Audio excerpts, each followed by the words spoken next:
Mr. Alvi, why is the draft not being circulated so far of the Uttarakhand UCC? You mentioned in the beginning of the show that if you haven't seen the draft, then what are we objecting about?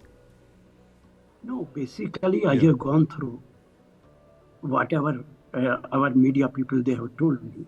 But you tell me, if it is so important for the country, why BJP has its government in center, Bharat Sarkar? Right. They should pass in the parliament. Why only in Uttarakhand? Why in Uttar Pradesh? Why only in Uttarakhand? Why not? In Uttar Pradesh? Why not in Uttarakhand? Exactly. And if just 1 minute, if you are talking equality, just let me know. With due respect, I want to ask whether there is same criminal laws all over the country. Every state has different criminal law. Sir, they are basically amendments. We have. Why you are talking about we have central criminal laws, but the state governments. You are unable to do that. Yeah. You are talking only about this Article 44. Right. First of all, there should be one criminal law all over the country. You can't do it. And what is happening here in Northeast? You never talk about Northeast. Right. So this is purposely you are doing, and just before the election of the parliament you are doing it. And I remember when it was election in Karnataka, just before the election, every BJP leader was shouting, UCC. In Uttarakhand, it happened the same time before the election. It happened in Himachal Pradesh. Ashok, this and basically Himachal Pradesh what Mr. doesn't Alvi pass said, it. yes. Uttar Pradesh doesn't pass it. Right. It is your political agenda, nothing else. It's a political agenda, but like he said, Mr. Alvi mentioned the fact that why is it not being done in the center? Ideally that would have been the way forward. Why would they not? Whether the central government does it or not, the question is, tomorrow if the central government does it, there will be opposition. Right. Today we have state governments who are stealing a march over the central government in implementing the UCC. What is the problem? I understand that political parties have different political agendas and goals to pursue. Yeah. Now here is a political party in the state government or in the central government which wishes to pursue a particular political goal or an agenda. Right. We cannot have a problem with it. And it's well within its rights, you're saying. It's on the concurrent list. We can have a problem if the state governments are usurping the rights of the central government. Now this is an issue which falls within the concurrent list. Right.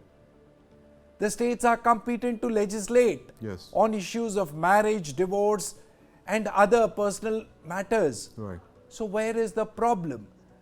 The problem can only happen, and again I say, when the objectives sought to be achieved are not in conformation with the rights given in the Constitution of India.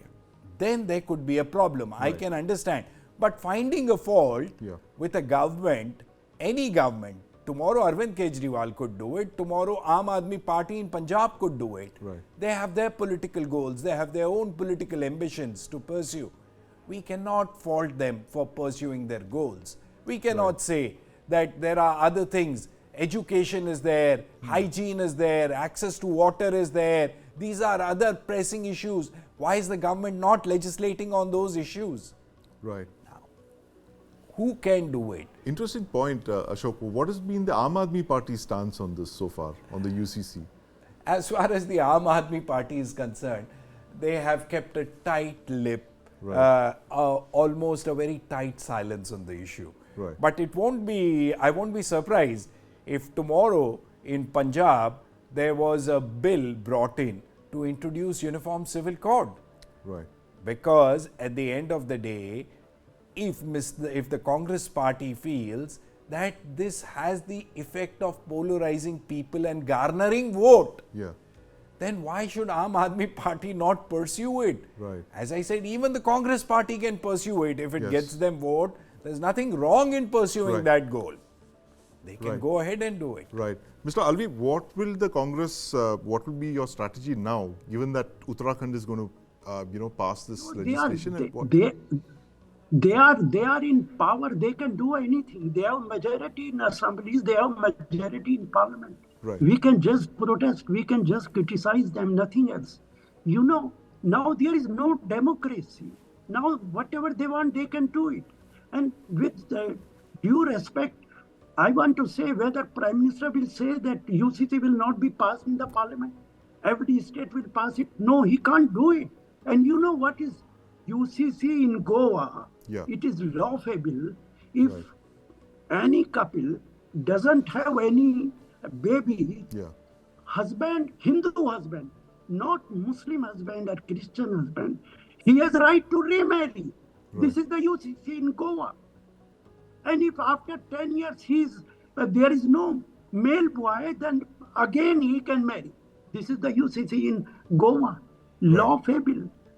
I am unable to understand our BJP colleagues, our BJP leaders. What is their thought?